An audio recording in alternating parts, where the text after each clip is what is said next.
to CRS Channel! Bawal, maglaba. Di lagi na bawal. Bawal, pag-iigo. Wala na iyo, bawal. Di na lagi na ako baik.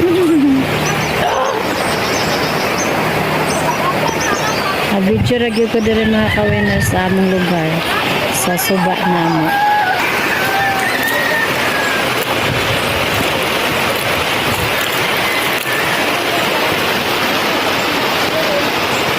Malumot mga kawinners.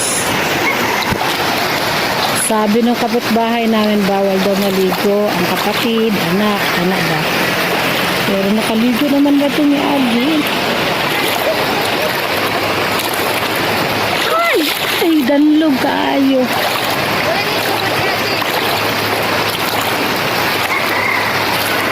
Kabaw.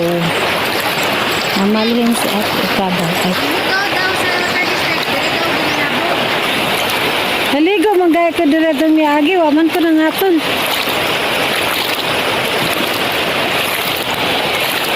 Kung sensitive ang inyong mga balat. Dito man may sanahan.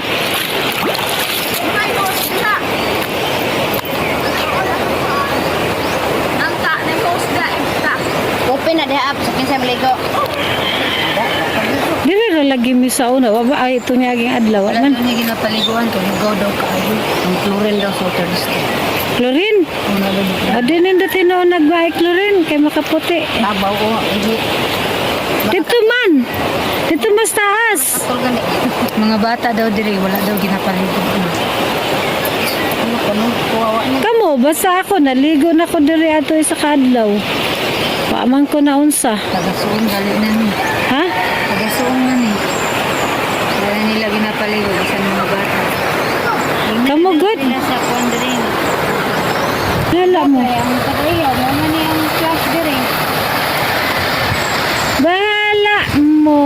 Basta ako naligo ako ato ni aging adlaw. Amang ko na unsa. Dito ra ko ligo mi. Basta labhanin mo to akong kuan. Te. Dito ra ko ligo.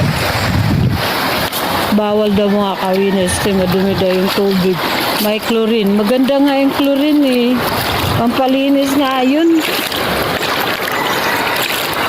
Unsang. Mali mo ginayin yung paminsar pero bahala mo. Basigin nyo kung basulon. Diba? Very disappointing.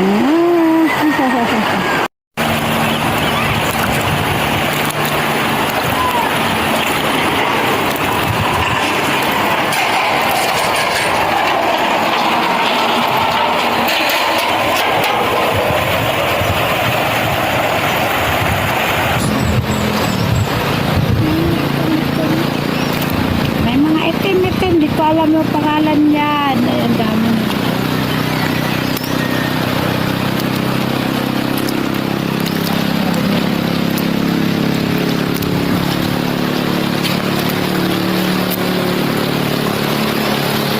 Kadaghanin mo. Wala alam yung pangalan yan.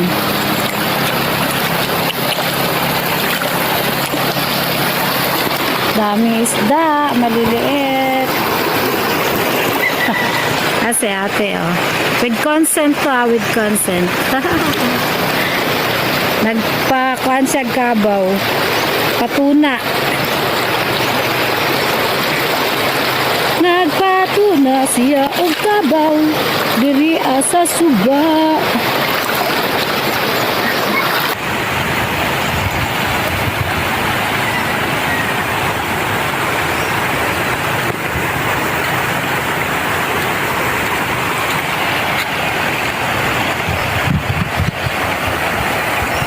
Ang kabundukan sa Antikala. Wow!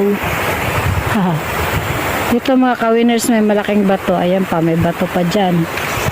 Tapos, may mga dingo na to. Or as we call dusty and others. Kaya namin nasasabi kasi minsan may namamatay dyan. Kasi malalim to na part dati. Pero ngayon, hindi naman nila sa awa ng Diyos. Huwag naman, tama na. Diba, ang ganda lugar namin. Oh. Meron pa silang tambayan dito. Kalaan mo ba naman? Naisip na maglagay ng waiting shed dito.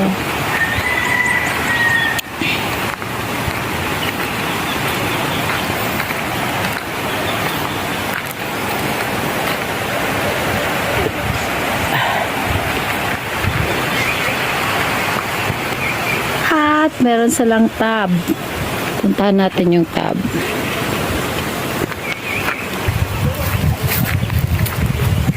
Mga ka-winners, dati nung bumaha ng malakas dito, naanod yung ibang bahay. Mga 3 bahay siguro naanod dahil sa sobrang lakas ng tubig dyan. Kaya ngayon, sila ulit medyo malayo-layo na. Dati kasi sobrang dikit yung sa tubig. Tingnan natin yung tab nila. Pwede dito maligo. Oh. Pag puno, pwede na maligo dito. Ayos. May church pa sila dyan. PBMA ata ang religion nila. Tapos dito, may wifi din. Diba?